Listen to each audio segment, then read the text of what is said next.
पीछे बहुत अच्छा होता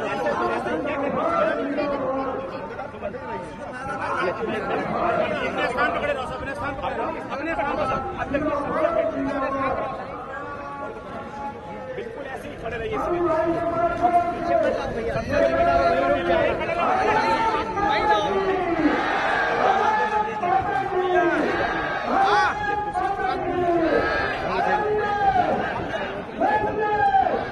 चलो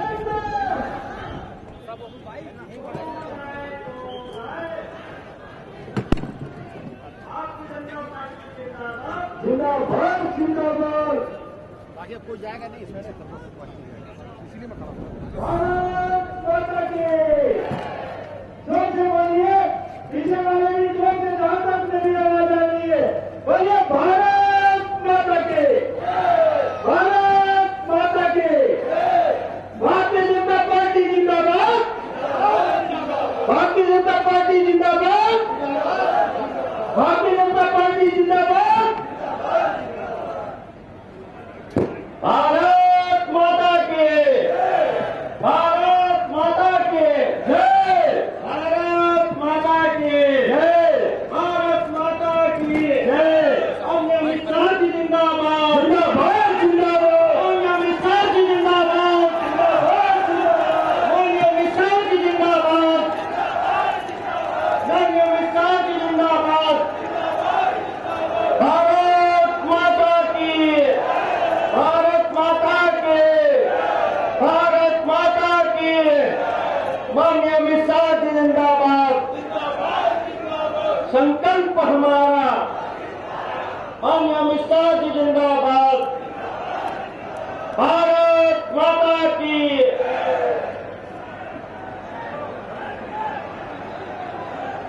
वंदे वंदे भारत माता की, भारत माता की।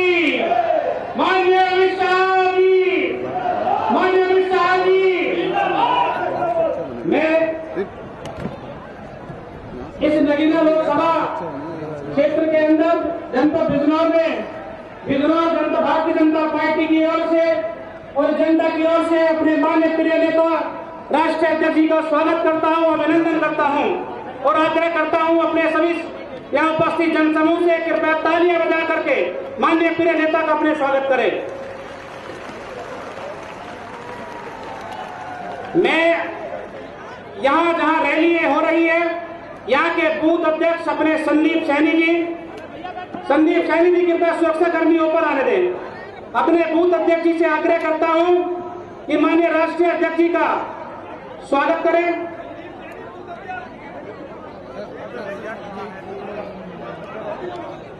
विजय बहादुर पाठक जी अपने क्षेत्र के प्रभारी, उनसे आग्रह करता हूं कि माननीय राष्ट्रीय अध्यक्ष जी का स्वागत करें।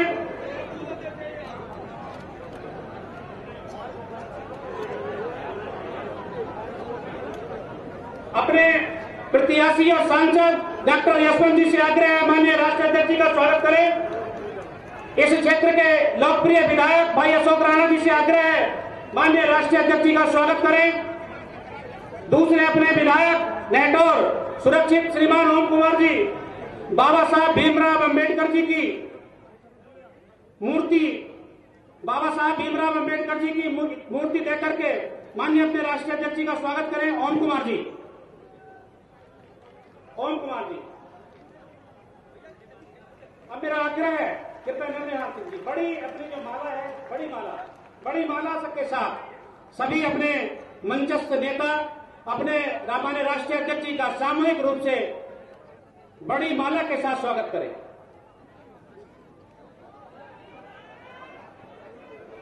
भारत माता की।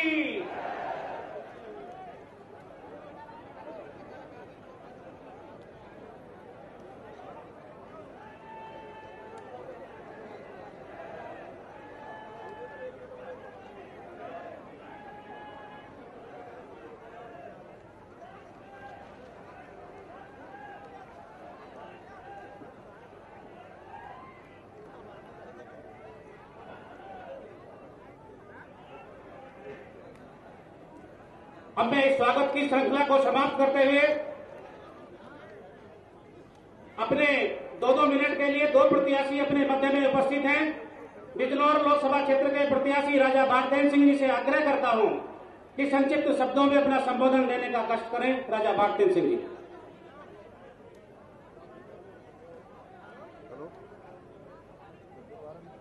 हमारे बीच पधारे हमारे राष्ट्रीय अध्यक्ष माननीय अमित शाह जी व सम्मानित मंच, भाइयों, हर एक चुनाव में हमने देखा है मुद्दे जो होते हैं वो होता है बिजली, वो होती है पुलिस और कानून व्यवस्था, वो होती है गैस। मगर ये पहला चुनाव है जब इन 3 मुद्दों का कुछ चर्चा नहीं है, क्योंकि हमारी सरकार ने इन तीनों मुद्दों को खत्म कर दिया है। ये तीनों मुद्दों से हमने अपने समाज को उपलब्ध करवा दिया है। कानून व्यवस्था में इतना बड़ा सुधार हुआ है उत्तर प्रदेश में। हाथ उठा के बताइए, कानून व्यवस्था में सुधार हुआ है? दोनों हाथ उठा के कहिए जय श्री राम। एक बार फिर से कहिए जय श्री राम। भाइयों, ये चुनाव का मुद्दा सिर्फ धर्म और अधर्म है। एक तरफ धर्म के हमारे तपस्वी प्रधानमंत्री माननीय नरेंद्र मोदी जी हैं, जिनके आदेश पर हमारे सैनिकों ने पाकिस्तान के अंदर घुसकर और बालाकोट में उनके दांत खट्टे कर दिए। और दूसरी ओर वो लोग हैं जो हमारे देश को कमजोर देखना चाहते हैं, जो हमारे वीर सैनिकों से उनके शौर्य के लिए कहते हैं कि सबूत लाओ। कभी कोई अपने सैनिकों से उनकी वीरता का सबूत मांगता है? तो भाइयों, ये जो चुनाव है, ये जो धर्म युद्ध है, ये केवल 2 के बीच में है। एक तरफ वो जो आपके देश को गौरव दिलाना चाहते हैं और दूसरे वो जो आपके देश को कमजोर करना चाहते हैं। हमें किस तरफ रहना है हम सबको मालूम है। दोनों हाथ उठा के भगवान से संकल्प लें कि हमारा अमूल्य वोट, जिसकी कोई कीमत नहीं आंकी जा सकती, और केवल हमारा ही नहीं मगर उस हर लाभार्थी का वोट, उस हर लाभार्थी के परिवार और उनके जान पहचान के लोगों का वोट माननीय नरेंद्र मोदी कमल के फूल पे पड़ेगा। आइए हम संकल्प लें, भगवान हमें शक्ति दे। दोनों हाथ उठा के जोर से कहिए जय श्री राम। एक बार फिर से जय श्री राम। बहुत बहुत धन्यवाद। जय हिंद, जय भारत, जय श्री राम। अपने नगीना के प्रत्याशी उनसे भी मैं निवेदन करना चाहता हूं, वो भी कृपया सभी यहाँ उपस्थित जनसमूह से अपनी अपील करने का कष्ट करें। डॉक्टर यशवंत सिंह जी।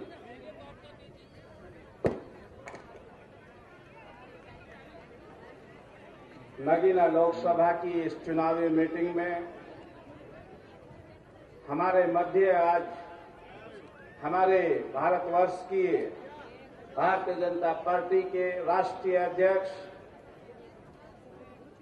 और हम सब के प्रेरणा स्रोत आदरणीय अमित जी शाह,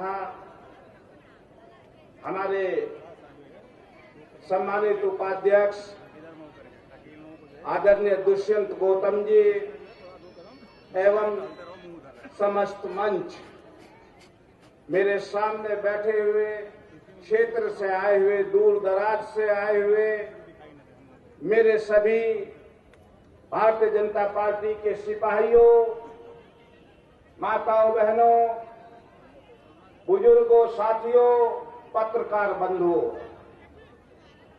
साथियों, हम सब आज माननीय राष्ट्रीय अध्यक्ष जी को सुनने आए हैं। मैं आपके बीच में माननीय अपने राष्ट्रीय अध्यक्ष जी के आशीर्वाद से प्रत्याशी के रूप में आज यहां पर हूं। मैं पहले भी आपके बीच में प्रत्याशी के रूप में आया था और आपने मुझे सांसद चुना था। साथियों, मैंने सांसद बनने के 4 महीने के अंदर अंदर अपनी जनता की सेवा करने के लिए अपना स्थायी मकान यहीं धामपुर में बनाया था, आप सब जानते हैं। साथियों, मैंने जो टेलीफोन नंबर उस समय आप लोगों को दिया था, मैंने 5 साल तक वो टेलीफोन नंबर अपने पास रखा। कभी मेरे पीए ने नहीं उठाया, और अगर कभी आपकी मिस कॉल मिली तो मैंने आपकी मिस कॉल पे पुनः कॉल लेकर आपका साथ दिया।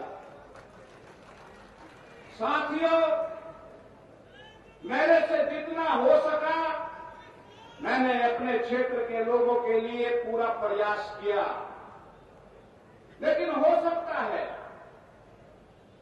लंबा क्षेत्र है, हर व्यक्ति की अपेक्षा होती है कि उसका सांसद उसके घर तक पहुंचे, उसका सांसद उसकी किसी बात को पूरी करे।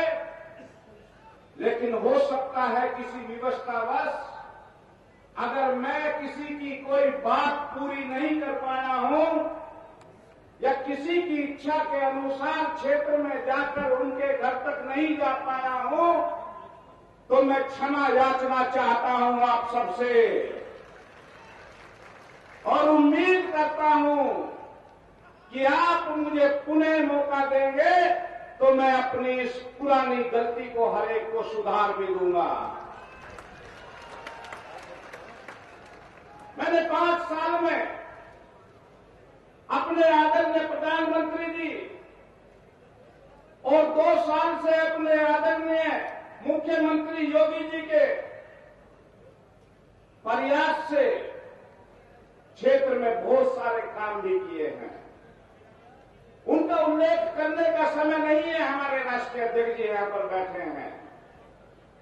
साथियों, मैं तो पुनः आपसे अपील करना चाहता हूं, भारतीय जनता पार्टी विश्व की सबसे बड़ी पार्टी हमारे राष्ट्रीय अध्यक्ष माननीय अमित शाह जी के नेतृत्व में दिन प्रतिदिन अपनी ऊंचाइयों को छूती जा रही है। आज विपक्ष भयभीत होकर गठबंधन कर रहा है। जो कभी जान के दुश्मन हुआ करते थे, वो आज हमारे बीच में गठबंधन कर रहे हैं। और गठबंधन भी कैसा कि साइकिल पे हाथी बैठा दिया। गठबंधन भी ऐसा कि साइकिल पे हाथी बैठा दिया। अब अगर साइकिल पे हाथी बैठेगा तो साइकिल भी टूटेगी और हाथी भी धड़ाम गिरेगा।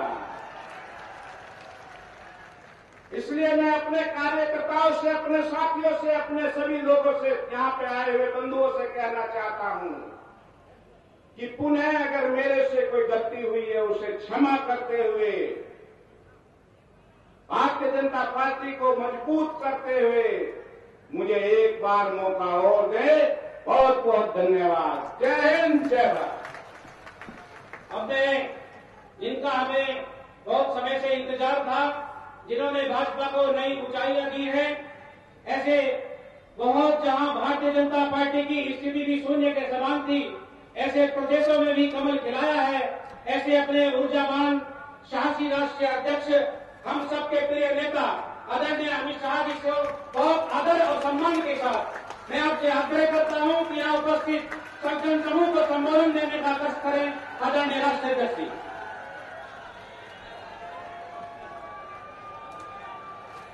मेरे साथ बोलिए, भारत माता की। नगीना वालों की आवाज को क्या हो गया भाई? ऐसे बोलोगे आप? ये बीतनौर नगीना वालों की आवाज बुलंद होनी चाहिए, होनी चाहिए, नहीं होनी चाहिए? देखो भैया, मोदी जी दिल्ली में है, उनको मालूम पड़ना चाहिए डॉक्टर यशवंत और राजा पाटनेर को जिताने के लिए भाजपा वाले इकट्ठा हुए हैं। मेरे साथ दोनों हाथ उठाइए, विजय के संकल्प की मुट्ठी बींचिए और प्रचंड आवाज से बोलिए, भारत माता की, भारत माता की, भारत माता की। मंच पर उपस्थित हमारे दोनों प्रत्याशी के डॉक्टर यशवंत जी, बिजनौर के राजा भारदेव जी, हमारे चुनाव सह प्रभारी श्रीमान दुष्यंत गौतम जी, पश्चिम क्षेत्र के प्रभारी विजय बहादुर पाठक जी, प्रदेश महामंत्री अशोक कटारिया जी, मशहूर क्रिकेटर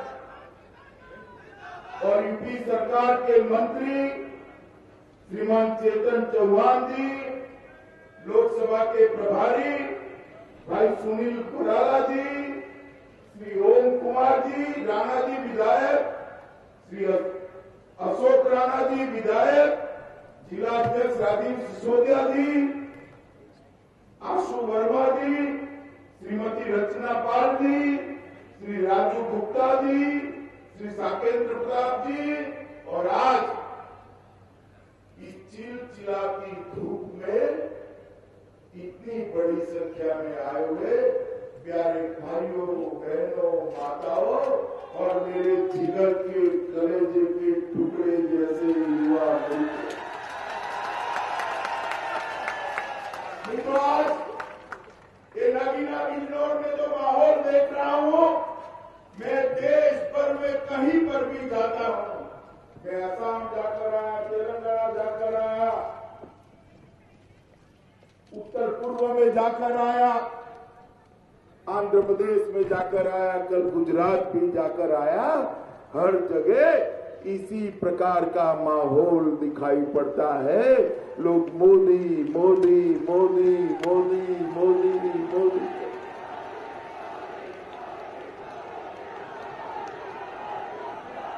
ये नगीना वाले भी मोदी मोदी कर रहे हैं। भाई मैं एक बात आपको पूछना चाहता हूं, आपने तो मोदी मोदी कर कर आपकी इच्छा बता दी कि नरेंद्र मोदी प्रधानमंत्री बनने चाहिए, ठीक है ना? जरा जोर से बोलो, ठीक है ना? अगर एक गठबंधन वालों की सभा हो तो किसका नाम बोलेंगे? कोई है नाम? कोई है नाम? अरे जिनकी ना नीति है, ना नेता है, ना सिद्धांत है, ये क्या देश चलाएंगे भैया? क्या देश चलाएंगे?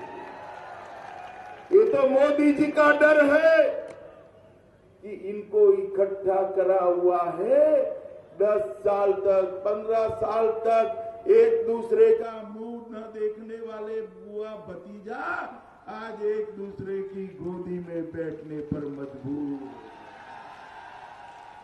ये नरेंद्र मोदी का डर है। ये नरेंद्र मोदी जी ने जो विकास के काम किए हैं उसका डर। मित्रों, ये जो भूमि है ये बहुत पुण्यशाली भूमि है अपनी नगीना। स्वामी श्रद्धानंद की भूमि है। ये पूरा पश्चिमी उत्तर प्रदेश चौधरी चरण सिंह का भूमि है, चौधरी चरण सिंह का भूमि। और इस भूमि पर आज मैं जब आया हूं तब आपको कहना चाहता हूं कि देश के प्रधानमंत्री नरेंद्र मोदी जी को प्रधानमंत्री बनाने में सबसे बड़ा अगर किसी एक प्रदेश का योगदान था तो उत्तर प्रदेश का था। उत्तर प्रदेश। मोदी जी आज 5 साल तक सफलतापूर्वक देश का शासन किए, देश को आगे बढ़ाया। उसमें सबसे बड़ा योगदान ये मेरे पश्चिमी उत्तर प्रदेश का था। सबकी सब सीटें भाजपा की झोली में डाली थी या नहीं डाली थी? डाली थी या नहीं डाली थी? इस बार भी डालनी है, मगर थोड़ा मार्जिन बढ़ाकर डालनी है। बढ़ाओगे क्या? बढ़ाओगे क्या? मित्रों, ये विपक्ष के लोग हैं, वो तुष्टीकरण की राजनीति करने से बाज नहीं आते हैं। अभी अभी पंचकुला की एक कोर्ट ने फैसला दिया कि 2007 में समझौता एक्सप्रेस पर ब्लास्ट हुआ। कांग्रेस की सरकार थी, 100 सोनिया मनमोहन की सरकार थी, उसने क्या करा कि समझौता एक्सप्रेस हिंदू टेरर का नमूना है, हिंदू टेरर का नमूना है। विश्व बंधुत्व का भाव बढ़ाने वाले हिंदू समुदाय को बदनाम कर दिया, आतंकवाद के साथ जोड़ा। हिंदू कभी आतंकवादी हो सकता है क्या? हिंदू कभी आतंकवादी हो सकता है क्या? अरे राहुल बाबा, आपको मालूम नहीं है, हम तो चिटियों को भी आटा खिलाने वाले लोग हैं। लोगों को कैसे आतंकवाद को धर्म के साथ जोड़ने का पाप एक कांग्रेस पार्टी ने किया। पूरी दुनिया में गौरवशाली हिंदू समुदाय को आपने बदनाम करने का काम किया है, अपनी वोट बैंक की पॉलिटिक्स के लिए बदनाम करने का काम किया। और मित्रों, इतना किया तो किया, पॉलिटिक्स गंदी करी, हल्की पॉलिटिक्स करी, मगर साथ में क्या हुआ? आपने पाकिस्तान के पाक प्रेरित लश्कर-ए तोयबा को भी क्लीन चिट देकर जो ब्लास्ट करने वाले असली गुनहगार थे उनको छोड़कर नकली गुनहगारों को पकड़ने का काम कर कर देश की सुरक्षा के साथ खिलवाड़ करने का काम एक कांग्रेस पार्टी के अध्यक्ष ने किया। उस वक्त के गृह मंत्री चिदंबरम, श्रीमान सिंहदेव और राहुल गांधी स्वयं अमेरिकी राजदूत के सामने बोले थे। अमेरिका के अखबार गार्डियन ने छापा था कि लश्कर-ए तोयबा प्रॉब्लम नहीं है, हिंदू टेरर करने वाले प्रॉब्लम है। आज तो कोर्ट ने क्लीन चिट दे दिया। मैं इस मंच से, नगीना की भूमि से, स्वामी श्रद्धानंद की भूमि से कांग्रेस अध्यक्ष को कहना चाहता हूं कि आपको देश की जनता की माफी मांगनी चाहिए, माफी मांगनी चाहिए। बताओ भाइयों बहनों, माफी मांगनी चाहिए या नहीं मांगनी चाहिए? और जोर से बोलो, मांगनी चाहिए या नहीं मांगनी चाहिए? मित्रों, उन्होंने पूरी दुनिया के अंदर एक गौरवशाली हिंदू समुदाय को बदनाम करने का काम किया, और इसी के कारण कभी भी हिंदू समुदाय पर टेरर का टैग नहीं लगा था। आपने लगाया, मगर सत्य को आप छुपा नहीं सकते। कितनी भी बादलों में सूर्य को ढक दो, सत्य और सूर्य दैदीप्यमान होकर आकाश के अंदर तेजस्वी बनकर वापिस आते हैं। आज ये जजमेंट ने तय कर दिया कि स्वामी असीमानंद और बाकी सारे लोग निर्दोष। कांग्रेस की ये वोट बैंक की जो पॉलिटिक्स है, वो पॉलिटिक्स ने देश की सुरक्षा के साथ खिलवाड़ करने का काम किया, और इसी का नतीजा है मित्रों। आज मैंने अभी आते आते पढ़ा, व्हाट्सएप पर आ गया था, राहुल गांधी केरल की ओर भागे हैं अमेठी छोड़कर। क्यों केरल भागे हैं? आप सबको मालूम है, अमेठी में इस बार उनका हिसाब किताब चुकता होने वाला है। तो वहां पर केरल के अंदर जाकर ये जो तुष्टीकरण की राजनीति है, इसके आधार पर विजेता बनने चाहते हैं। राहुल बाबा, आप कहीं पर भी घूम लो, अपने आप को शिव भक्त कहलाते हो, वोट बैंक की राजनीति करने के लिए देश की सुरक्षा के साथ आपने खिलवाड़ किया है। देश की जनता जहां भी जाओगे आपसे हिसाब मांगेगी। मित्रों, मांगना चाहिए या नहीं मांगना चाहिए? जोर से बोलो, मांगना चाहिए या नहीं मांगना चाहिए? नरेंद्र मोदी जी की सरकार 5 साल चली, हमने कहा था ये सरकार गरीबों की होगी, दलितों की होगी, आदिवासियों की होगी, पिछड़ों की होगी, गांव की होगी, किसान की होगी। और 5 साल के अंदर हमने 7 करोड़ गरीब महिलाओं को गैस का सिलेंडर देने का काम ये भारतीय जनता पार्टी की नरेंद्र मोदी सरकार, 2 करोड़ लोगों 2.5 करोड़ लोगों को घर देने का काम किया है। 2,35,00,000 लोगों के घर में बिजली पहुंचाने का काम किया है। 50 करोड़ गरीबों को, नगीना वालों को कहना चाहता हूं, मेरे दलित परिवार के सभी लोगों को 50 करोड़ गरीब लोगों के जीवन में कोई बीमारी आती है तो 5 लाख तक कोई रुपया खर्च करने की जरूरत नहीं है। आपका इलाज मोदी सरकार कराएगी। मित्रों, सिर्फ यही जनपद के अंदर बिजनौर के और हमारे ये सांसद के बीच में 2 लाख परिवार लाभार्थी हुए हैं आयुष्मान भारत योजना के। और मित्रों, अभी अभी मैंने देखा कि गन्ना की बात कर रहे हैं और कौन कर रहा है? सपा बसपा कर रहे हैं। भाई आप हमें सलाह मत दीजिए। आपका शासन था 2011 से 2015 तक गन्ना का भुगतान नहीं हुआ था। ये योगी और मोदी की सरकार है जिसने 2017 तक का 57,000 करोड़ का गन्ना का भुगतान करने का काम समाप्त कर दिया। और आज सिर्फ ये साल का गन्ना बाकी है। चुनाव समाप्त होने के पहले सबके बैंक अकाउंट के अंदर गन्ना का भुगतान पहुंच जाए, इस प्रकार की व्यवस्था ये भारतीय जनता पार्टी की सरकार ने की। 92 चीनी मिलों को पूरा गन्ना का भुगतान ये भारतीय जनता पार्टी की सरकार ने किया है। और ये रमाला की सहकारी चीनी मिल, इसकी पेराई की क्षमता में 27 इतना विस्तार किया और इसके साथ 27 मेगावाट का जनरेशन प्लांट की भी स्थापना करी। ये पश्चिम से पूरब को जोड़ने वाला मेरठ से प्रयागराज तक का गंगा एक्सप्रेसवे 36,000 करोड़ के खर्च से बनने वाला है। गढ़मुक्तेश्वर के अंदर 20 करोड़ रुपया की लागत से गंगा पर घाट बनाने का काम किया है। और एक जनपद एक उत्पाद के अंदर अपने बिजनौर को काष्ठ कला के मार्केटिंग के लिए बहुत बड़ी योजनाएं देने का काम। मित्रों, ये बिजनौर क्षेत्र के अंदर मेरे दलित भाई बहन बड़ी संख्या में रहते। मैं उनको कहना चाहता हूं, अभी अभी आपने कुंभ का एक दृश्य देखा होगा।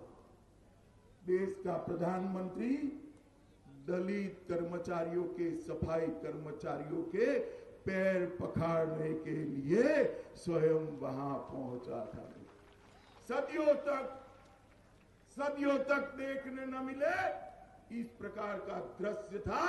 सफाई कर्मचारियों को वाल्मीकि समाज के, जाटव समाज के मेरे भाइयों बहनों के पैर धोकर प्रधानमंत्री जी ने उनको सम्मान तो दिया ही दिया, सामाजिक समरसता का भी एक भाव का निर्माण। बाबा साहेब आंबेडकर की दुहाई देने वाले ये राहुल बाबा को मैं पूछना चाहता हूं, किसने बाबा साहब को संसद में जाने से रोका? आपके परनाना ने रोका, कांग्रेस पार्टी ने रोका। बाबा साहब को भारत रत्न तब तक नहीं मिला जब तक कांग्रेस नहीं आ रही। अरे भारत रत्न छोड़ो, संसद के अंदर बाबा साहब की तस्वीर भी आपने नहीं लगाई, तस्वीर भी आपने नहीं लगाई। और आज बाबा साहब की दुहाई देते। भारतीय जनता पार्टी की नरेंद्र मोदी सरकार ने बाबा साहब से जुड़े हुए 5 तीर्थों का उद्धार कर दलित समाज के पंच तीर्थ का नया निर्माण कर दलितों को विश्व में सम्मान देने का काम नरेंद्र मोदी जी ने।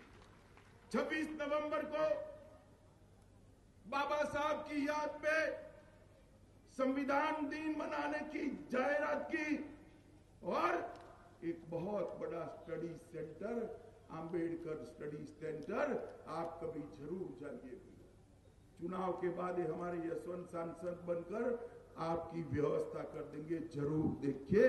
एक इंटरनेशनल स्टडी सेंटर बाबा साहब की याद में बनाकर उनको सदियों तक जीवित रखने का काम ये भारतीय जनता पार्टी की नरेंद्र मोदी। अभी अभी छोटे और सीमांत किसानों के लिए नरेंद्र मोदी जी ने 6,000 रुपये की योजना लाई। 6,000 रुपया उनको समर्थन देने के काम किया। ये राहुल बाबा विरोध कर रहे, वो कह रहे हैं कि ऋण माफ करिए। इन्होंने ऋण माफ किया था मित्रों, 3 करोड़ किसानों का ऋण माफ हुआ था। जोर से बोलो कितने किसानों का? अरे ऐसे नहीं यार, जोर से बोलो कितने किसानों का? और उन्होंने 53,000 करोड़ ऋण माफ किया था। कितना किया था? जोर से बोलो कितना? नरेंद्र मोदी जी ये योजना लाए हैं, 13 करोड़ छोटे किसानों को 75,000 करोड़ रुपया उनके बैंक अकाउंट में डायरेक्ट देने का काम किया। और एक बार माफ नहीं किया, आपने एक बार माफ किया था। 10 साल में मोदी जी हर साल 75,000 देंगे। आपकी दृष्टि से देखे तो 10 साल के अंदर 7.5 लाख करोड़ रुपया हमारे छोटे किसानों के मोबाइल पर पहुंचाने का काम ये प्रधानमंत्री नरेंद्र मोदी जी ने किया है। मित्रों, ये जब चुनाव होने जा रहा है, ये हमारा हिसाब मांगता है। मैं हिसाब देने आया हूं। ये मुझे राहुल बाबा या बुआ भतीजा को हिसाब देने की जरूरत नहीं है। जरूरत है भैया, मगर नगीना की जनता हमारी माई बाप है, मैं उनको हिसाब देने आया हूं। नगीना की देना चाहिए नहीं देना चाहिए? जोर से बोलो, देना चाहिए नहीं देना चाहिए? ये यूपीए की सरकार थी, सोनिया मनमोहन की सरकार थी, 10 साल चली। 5 साल के अंदर उन्होंने 3,30,000 करोड़ रुपया यूपी के लिए दिया था। 3,30,000 करोड़ रुपया। आपने नरेंद्र मोदी की सरकार बनाई। नरेंद्र मोदी जी की सरकार ने 5 साल के अंदर 3,30,000 करोड़ से बढ़ाकर 10,27,323 करोड़ रुपया देने का काम। उत्तर प्रदेश के अंदर आज योगी सरकार आई है। मैं आपको कहना चाहता हूं, किसी को पलायन करने की जरूरत नहीं है। पलायन करने वाले उत्तर प्रदेश से पलायन कर जाते हैं। इस प्रकार का शासन ये भारतीय जनता पार्टी की सरकार ने। ये गुंडे हमारी मां बहन बेटियों को परेशान करते थे। हमने एंटी रोमियो स्क्वाड बनाया और गुंडों को उल्टा सीधा लटका कर उल्टा करने का काम किया। मित्रों, आज गले में स्लेट लटका कर घूमते हैं कि हमें अरेस्ट कर लो दरोगा जी, एनकाउंटर मत करना। मित्रों, उत्तर प्रदेश के अंदर मां बेटियों को सुरक्षित किया है या नहीं किया है? गुंडे यूपी छोड़कर भागे या नहीं भागे हैं? एक पलायन रुका है या नहीं रुका है? आपके साथ जो दुर्व्यवहार किया जाता था वो बंद हुआ है या नहीं हुआ है? ये कांग्रेस सपा बसपा वाले जात पात में बांटने निकले हैं। मैं आपको कहना चाहता हूं, अभी अभी पुलवामा पर पाकिस्तान ने हमला किया। पाक प्रेरित आतंकवादियों ने हमारे 40 जवानों को जिंदा जला दिया। 40 जवानों पर हमला कर मौत के घाट उतार मारे गए सीआरपीएफ के जवान। नरेंद्र मोदी जी ने उनकी 13वीं के दिन एयर स्ट्राइक कर पाकिस्तान के घर में घुसकर उस आतंकवादियों के फुड़चड्डे उड़ाने का काम ये भारतीय जनता पार्टी। आप बताओ मुझे,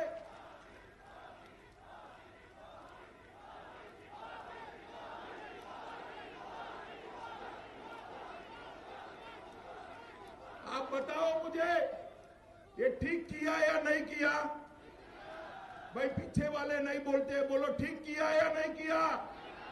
सभी लोग हाथ उठाकर बोलो ठीक किया या नहीं किया? आप सब कहते हो ठीक किया। नगीना बिजनौर पूरा कह रहा है ठीक किया। राहुल बाबा का मुंह देखिए कैसा हो गया। हवाइयां उड़ रही है, बहन जी कह रही है सबूत लाइए। अखिलेश कह रहे हैं सबूत लाइए। राहुल बाबा के गुरु सैम पित्रोड़ा कहते हैं उनसे बातचीत करो, बम मत गिराओ। क्यों चचेरे भाई लगते हैं भैया? मुझे बताओ मित्रों, हमारे सेना के जवानों को, सुरक्षा बल के जवानों को जो मौत के घाट उतारे, उस पर बम गिराने चाहिए नहीं गिराने चाहिए? गिराना चाहिए नहीं गिराना चाहिए? वोट बैंक की पॉलिटिक्स के लिए देश की सुरक्षा से खिलवाड़ करते हैं। मैं उत्तर प्रदेश की जनता को कहने आया हूं, ये देश की सुरक्षा के लिए नहीं सोचते हैं, अपनी वोट बैंक की चिंता करते हैं। जो भी नाराज हो जाए, हमें भी मालूम है एक बहुत बड़ा वर्ग है जो नाराज होगा। हम चिंता नहीं करते, वोट मिले या ना मिले। मुझे नगीना वालों आप पर भरोसा है, देश की सुरक्षा की, देश की सुरक्षा की बाबत।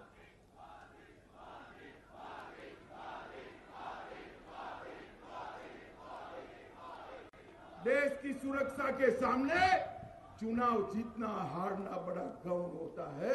मैं राहुल बाबा को कहना चाहता हूं, राहुल बाबा आपने देश की सुरक्षा को खतरे में डालने का काम किया। कांग्रेस के नेता, सपा बसपा के नेता और पाकिस्तान के प्रधानमंत्री की भाषा एक, ऐसा कभी भला हो सकता है क्या? मगर ऐसा ही हुआ। इस पर से नगीना वालों को मालूम पड़ना चाहिए चुनाव किसके बीच में होना चाहिए। एक और देश को सुरक्षित करने वाले नरेंद्र मोदी जी है और दूसरी ओर वोट बैंक के कारण सुरक्षा को खतरे में डालने वाले कांग्रेस, सपा, बसपा है। इसके बीच में आपको चुनाव करना है। और हमें गठबंधन गठबंधन गठबंधन, अरे अभी 3 ये हुए हैं। राहुल भैया और प्रियंका को भी ले जाओ, सारे के सारे इकट्ठा होकर आओ। भारतीय जनता पार्टी उत्तर प्रदेश में चुनाव लड़ने के लिए तैयार खड़ी। और मैं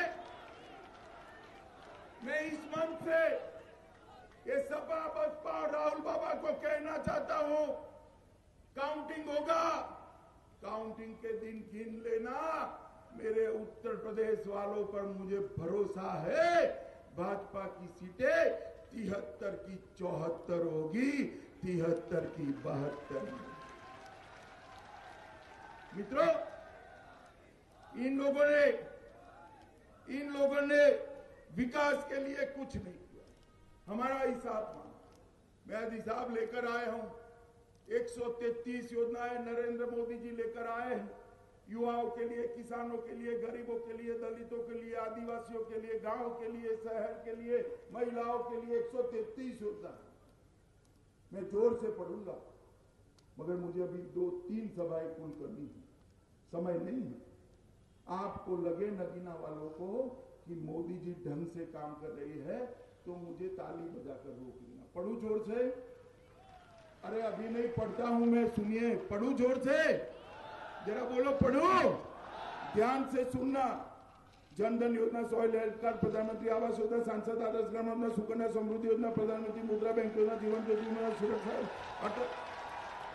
अरे भाई अभी तो 9 हुए हैं, 9 में आप मोदी मोदी करने लगे।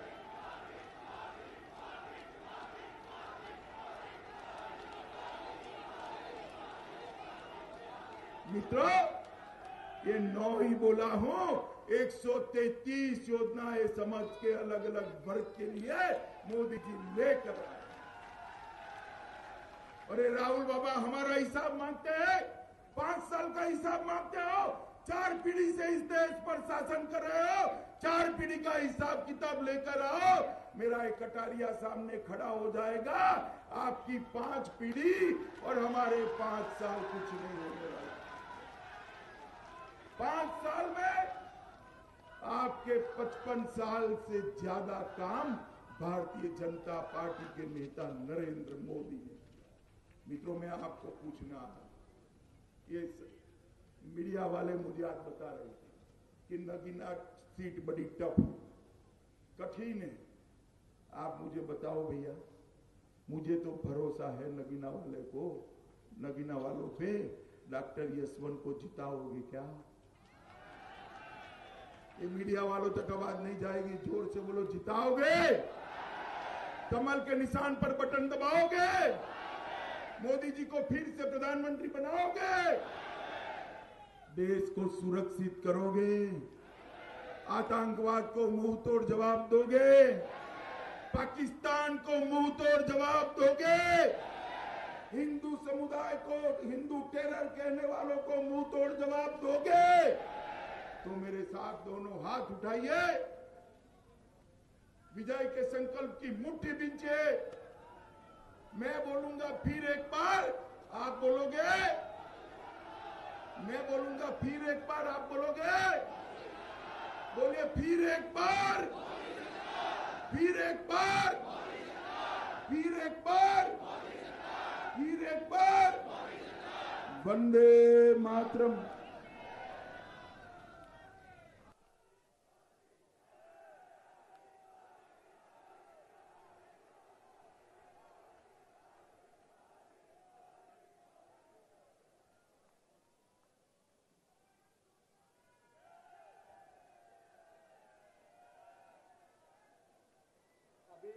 अभी हमारे राष्ट्रीय अध्यक्ष माननीय अमित शाह जी ने बड़ा ओजस्वी भाषण आपको दिया। मैं